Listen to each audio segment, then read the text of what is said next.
Okay, a quick video on what's important in differentiation that we need to know. So differentiation helps us understand how fast or slow things change. So if I have a graph, then I'm actually trying to find out how fast things are changing. How quickly does that change versus the fact that this is really not changing too much, and if there is some way in which I can figure that out uh, mathematically. So that's what differentiation is. So in a sense, you basically take some point, and well, for starters, you take a small step from that point t. So if the x-axis is t and the y-axis is voltage, then I take a small sliver of t moving from this value to a small change of delta t. Delta just means small, and then the corresponding voltage from here, in this case it's moved down a little bit, I'm exaggerating it here, by a small amount delta V. Then basically the differentiation we're talking about how much delta V would move if you change delta t. And you would also have something that says limit delta t tends to 0. So basically if it just becomes a single point, then you're getting the true derivative dv by dt. So when this becomes exactly at a single point, then basically it looks just there, what would it look like? And that's also the slope of a curve at any point. So what are the cases that are very interesting? There's definitely one very simple case in which the voltage doesn't change. So the voltage is constant, it's supposed to be constant, not changing. And if I take any time t,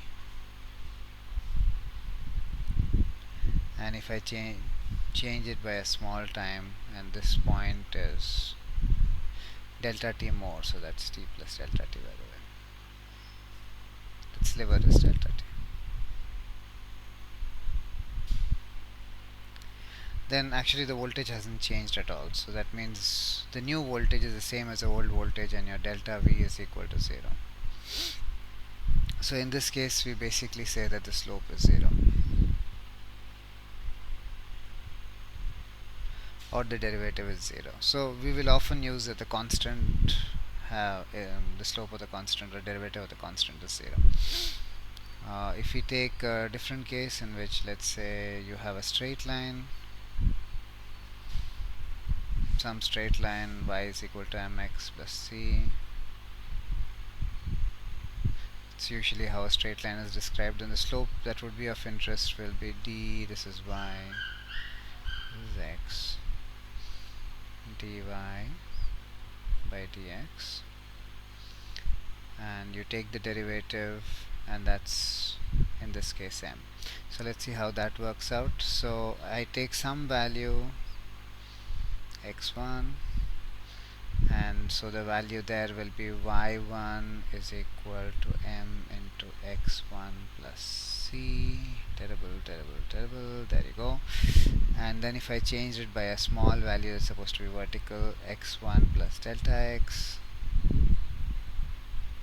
then I would have changed y1 plus the small change in y1 is actually equal to m into x1 plus delta x plus c. So if I subtract the two, I would get delta y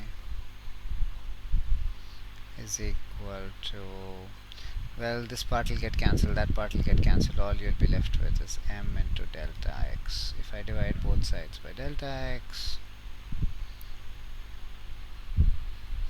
conveniently they get cancelled. When I put delta x limit equal to 0, it changes nothing, I basically get that.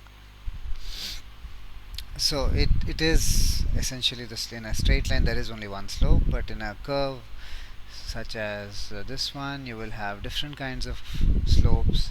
The slope very close to where it's flat is usually 0. the slope where it's changing will be high. This is actually negative slope and this is positive slope.